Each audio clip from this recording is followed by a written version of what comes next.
ilmu kalam adalah suatu ilmu yang untuk defend, untuk li ajli difa, untuk defend ahli sunnah wal jamaah. So hujah-hujah dia tak boleh satu hujah, dua hujah. Dia akan melalui fasa perkembangan. Kita panggil tatawur. Sebab itu bila kita berbicara tentang tatawur, perkembangan, akidah tak boleh berkembang. Akidah satu. Tauhid satu. Maksud tauhid satu tu la ilaha illallah Muhammadur Rasulullah. Yang berkembang adalah mazhab Asy'ari. Mazhab Asy'ari berarti apa?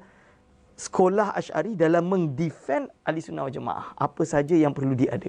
Apa saja perlu dipersiapkan. Boleh nampak tu?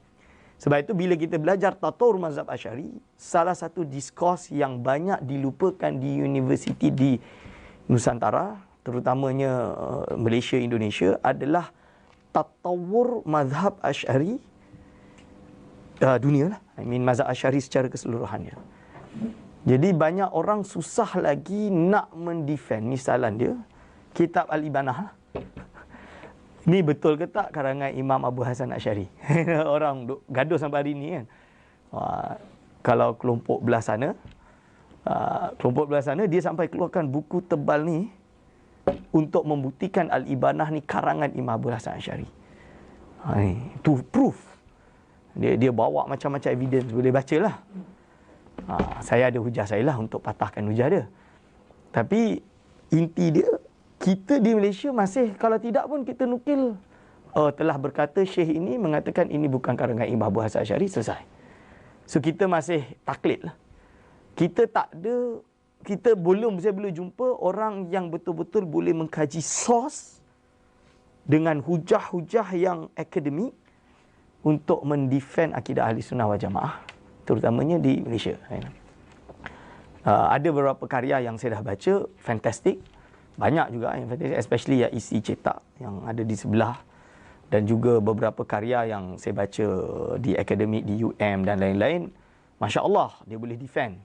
Tapi lebih banyak kepada our akidah lah. Our Nusantara punya akidah, manual.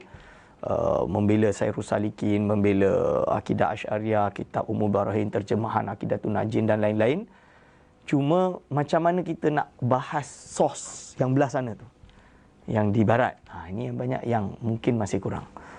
So alhamdulillah, saya waktu di Maghribi saya didedahkan dengan pelajaran yang sangat penting, iaitu tatawur mazhab Asy'ari. Perkembangan mazhab Asy'ari fil gharbi al-islami, iaitu di Maghrib. Ini yang tak masuk di Nusantara lah, kerana dia bahas Maghrib. Dan untuk pengetahuan hadirin wal hadirat hafizakumullah, madrasah di Maghrib merupakan madrasah yang paling besar untuk perkembangan akidah Asy'ariyah. Ini fakta. Kenapa? Memang Abu Hasan Asy'ari berada di Iraq, di Baghdad, di Basrah atau sekitarnya. Dan perkembangan dia kepada dua. Satu Al-Masyriq, satu Al-Maghrib. Al-Masyriq berarti apa? Iaitu yang nanti ada di Roy, di Ar-Razi, Imam Ghazali di Baghdad lah. Yang daerah Iran dan lainnya, sampailah ke Nusantara. Tapi Nusantara tu nanti kita bahas. Yang daerah barat, dia akan berkembang, sebenarnya yang lebih berpengaruh adalah Afrika. Al-Gharb Islami. Bila kita baca, macam mana dengan Mesir? Mesir waktu itu, awal-awal boleh kita anggap parts of Afrika. Benua Afrika, tapi dia bukan Al-Gharb Al-Islami kerana dia telah bercampur dengan berbagai mazhab. Mazhab maksud dia mazhab akidah dan mazhab fiqah. Tapi bila kita masuk je Libya, jejak kaki di Libya, jalan kaki itu sampai ke Maghribi, selatan tu Mauritania, Senegal, kita panggil Al-Gharb Sudan, Al-Gharbus Sudan atau Barat Sudan. Bukan Sudan kita ingat selatan Mesir, jangan anggap tu. Gharb Sudan tu berarti apa?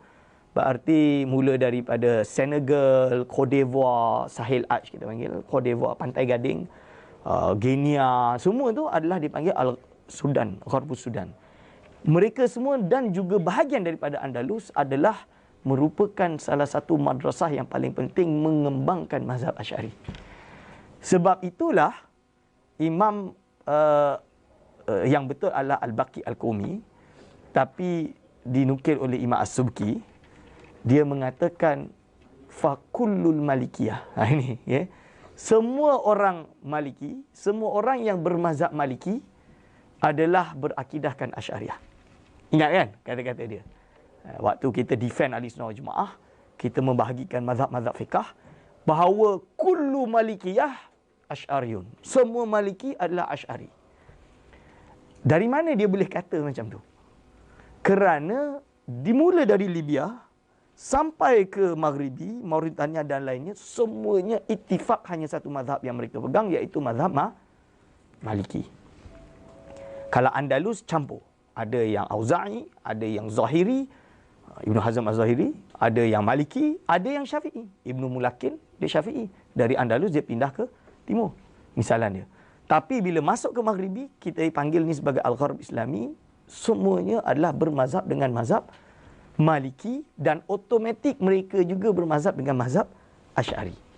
Jadi apabila mereka sebagai seorang Maliki yang mengarang kitab akidah, automatik kitab akidah yang akan mereka karang adalah kitab akidah Asy'ariyah. Automatik. Ilmu kalam yang mereka bahas adalah ilmu kalam Asy'ari. Boleh nampak? Tapi tentunya bukan saya menafikan sumbangan ulama Masyriq. Fakhruddin Ar-Razi, of course dia mujtahid yang besar.